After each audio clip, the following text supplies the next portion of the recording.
Okay, y'all, so this is the third video that I've made today, and you might be wondering, man, this guy hasn't changed his clothes. Well, I'm making them all on the same day during our work week as teachers.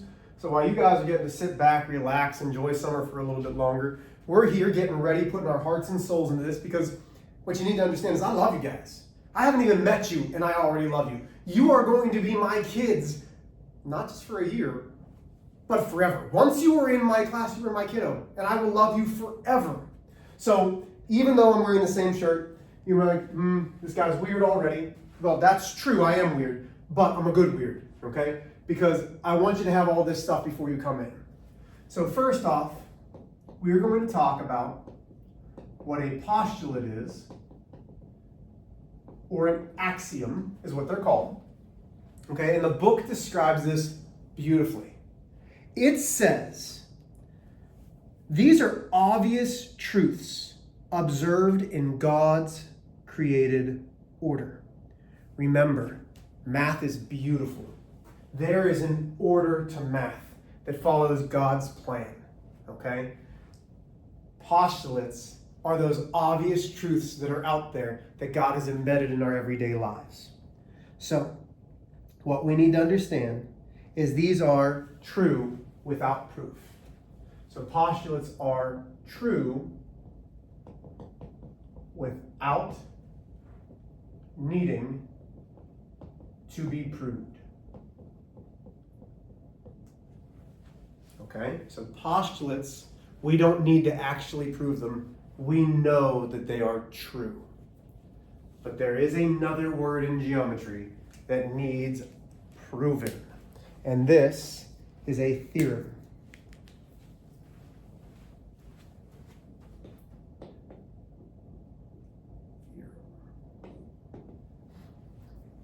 These are proven true by proofs. Okay? Proofs are either going to be your best friend or your worst enemy. I love proofs. That bodes well for you because I'm good at teaching them. Okay? There are things that I'll tell you, hey man, ladies, gentlemen, I'm not the best teacher. And I'm not the best teacher at teaching proofs. But you know what? I'm pretty darn good, so I'm going to help you with the proofs. But theorems are proven true by logical reasoning, okay? We use the logical reasoning. We use definitions, postulates, and one other thing, and now my mind's blanking, and basic assumptions. Phew.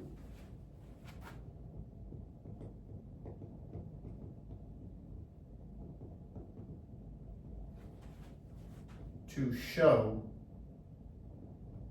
that theorems are true. Okay? Postulates and theorems are going to be the backbone of everything that we do in geometry. Okay? So let's start. There are, to start, 6 postulates. Okay? Each postulate has a name.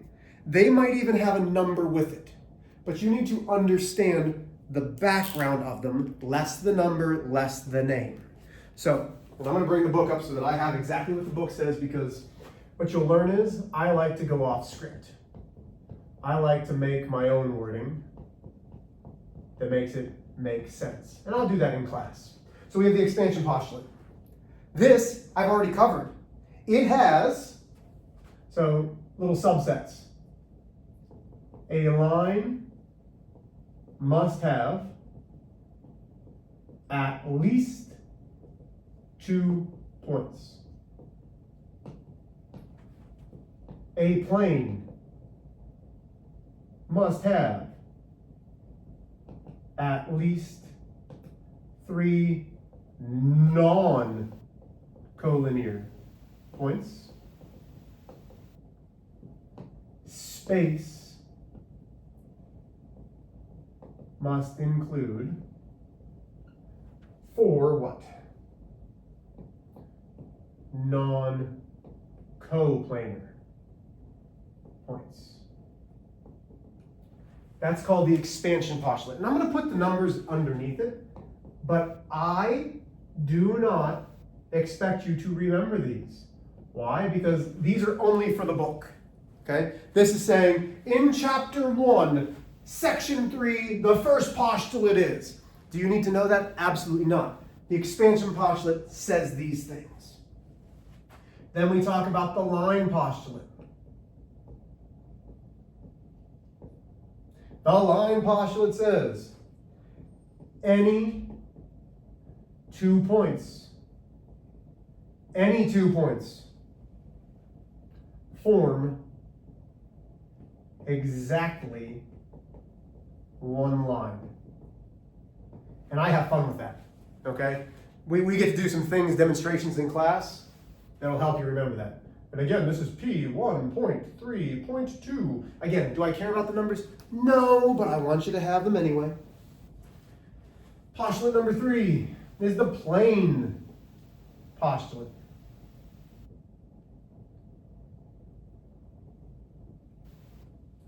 And this is 3 non-collinear points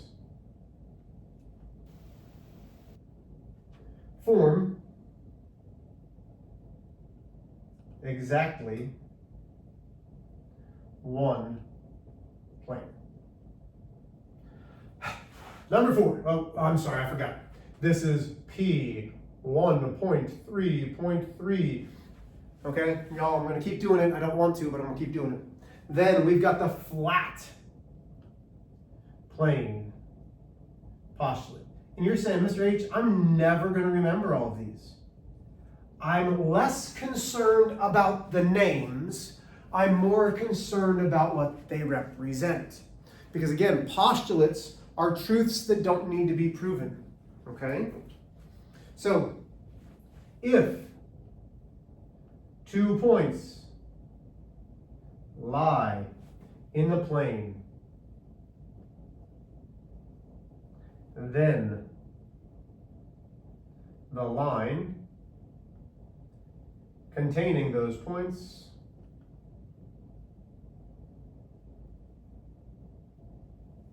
is in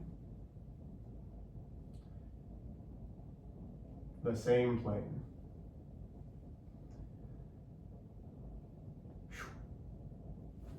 Okay?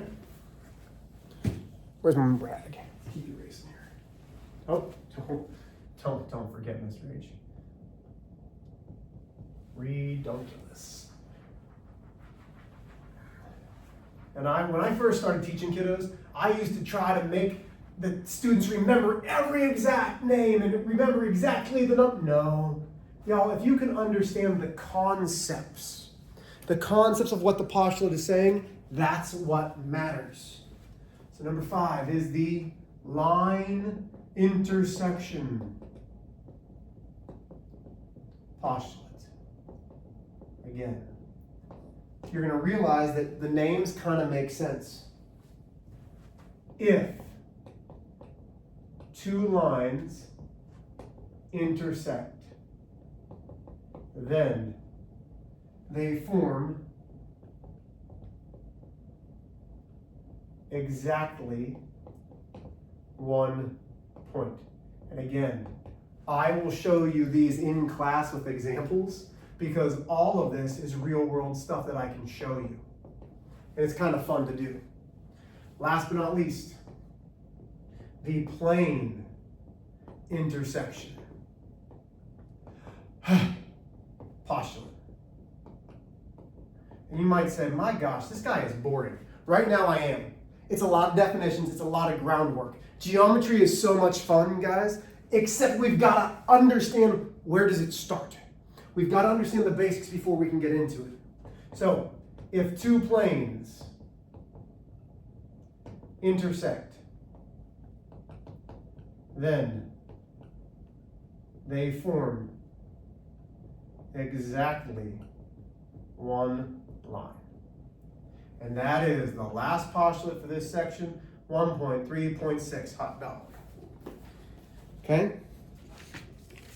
We're getting there. We're getting there. Promise, we're getting there with getting into geometry. This is not the fun portion of geometry. Geometry is a lot of fun because you can see everything.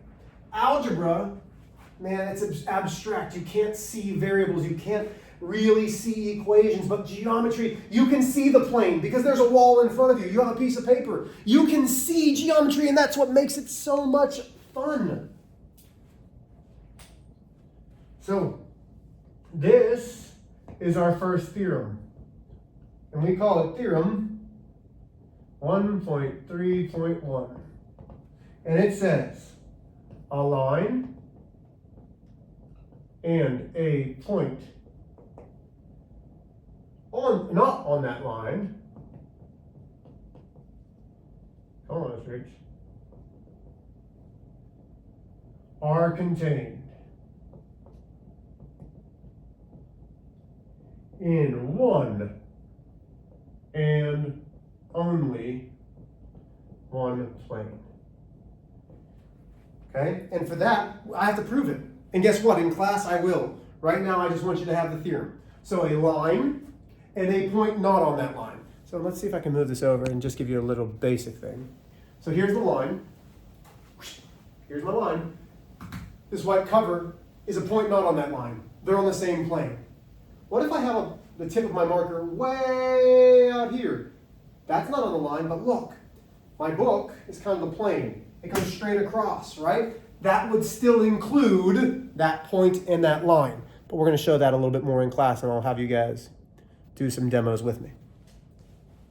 Then we've got Theorem 1.3.2, which says two intersecting lines